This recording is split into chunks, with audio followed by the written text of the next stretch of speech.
مجھے پوری امت کی بہنوں کی فکر ہے، ماں کو میری فکر نہیں ہے، کیا بتاؤ کیسی ماں ہوگی وہ جو کہتی ہے اپنے ایک لوتے بیٹے کو، بیٹا تو خالی ہاتھ مت آ، تو خالی ہاتھ مت آ میرے گھر پہ، اگر تجھے آنا ہی ہے تو اپنے کفن میں لپیٹ کے آ۔ کیسے میں جا سکتا ہوں اپنے ہاتھ خالی؟ اے میرے امت کے بھائیوں، میں تم سے ادباً گزارش کر رہا ہوں، اے میرے علماء کرام، اے اکابرین جو آج تخت پہ بیٹھے ہیں، میں آپ سبھی کے سامنے میرا سر رکھ کے کہتا ہوں، جیسی لعنت کو ختم کرو میرے بھائیوں۔ یہ ایک میرے گھر بیٹھ کے رو رہی ہے اپنی بیٹیوں کے لیے رات رات بھر۔ میں آپ سے ایک گزارش کہتا ہوں، آج ہم قسم کھا لیں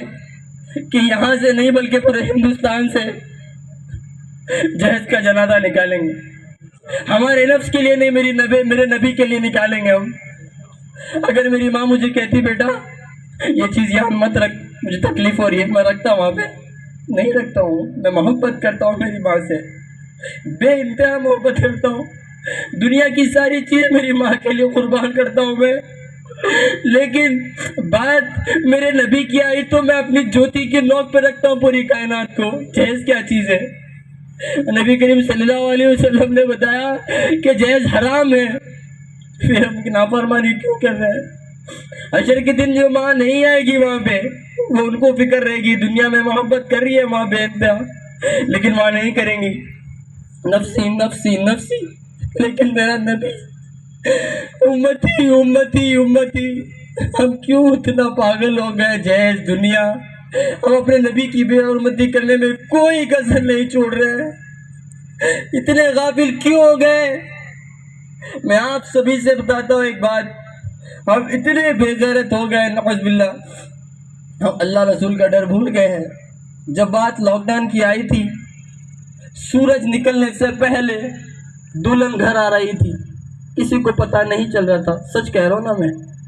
ڈر سے، پولیس کے ڈر سے اور کرونا وائرس کے ڈر سے، ہمیں کوارنٹین نہ کیا جائے ایک روم میں، اس وجہ سے ہم ڈر رہے تھے نا کئی حد تک۔ جب بات میرے نبی کی آ رہی ہے، ہم پولیس سے ڈر رہے ہیں لیکن نبی سے نہیں ڈر رہے ہیں، ہم خبر سے نہیں ڈر رہے لیکن وہ کوارنٹائن ہمیں جب 14-15 دن ہمیں روم میں کیا جا رہا اس سے ڈر رہے ہیں، ہمیں عذاب قبر سے، دوزخ سے ڈر نہیں تھا لیکن اس چیز سے ڈر تھا،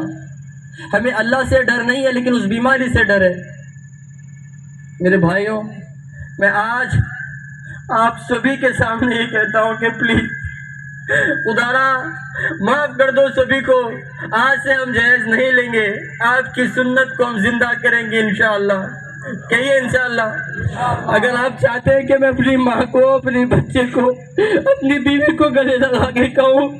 کہ میں واپس آ گیا ہوں سب کی دعائیں لے کے، آپ چاہتے یا نہیں چاہتے؟ اب امت محمدی آپ کے ہاتھ میں ہے، میں اپنی ماں کے پاس کفن میں لپیٹ کے جاؤں یا جنازہ جہیز کا نکال کے جاؤں؟ آج میں اکابرین سے، میرے علماء کرام سے اور وہ معزز حضرات سے، علماء کرام سے اور میرے قاضی حضرات سے کہہ رہا ہوں، میری موت، میرا کفن، میرا فیصلہ سب آپ کے ہاتھ میں ہے، اگر آپ چاہیں تو کل ہو سکتا ہے، میں اپنے نفس کے لیے نہیں کہہ رہا ہوں میرے بھائیوں، مجھے کوئی ذاتی فائدہ نہیں ہے اس چیز سے، میری ماں نے مجھے کہہ دیا، تم کیسے کہہ دیا، اب قسم اس خدا کی، میں مر جاؤں گا، بوڑھا ہو جاؤں گا لیکن گھر کبھی نہیں جاؤں گا، یاد رکھنا، میں اپنے ماں کو گلے نہیں لگاؤں گا جب تک میں جہیز کا جنازہ نہ نکالوں گا، کیونکہ میری ماں نے یہ کہا کہ مجھے گھر سے وداع ہے کہ بیٹا اس وقت ہی آنا جب جہیز ختم نہ ہو جائے، اور واپس اگر تجھے آنا ہی ہے تو کفن میں لپیٹ کے۔ میں ایک اور بار تمہیں سناتا ہوں میری ماں کی،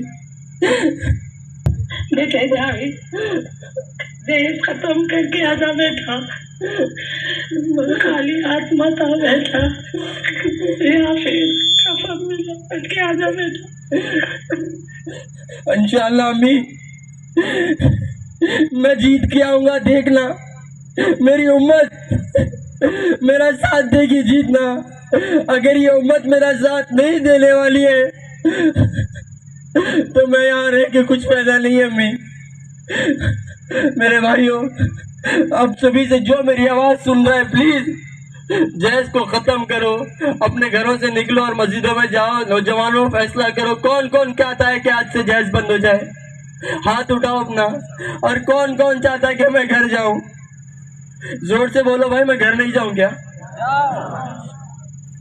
جزاک اللہ، السلام علیکم ورحمۃ اللہ وبرکاتہ۔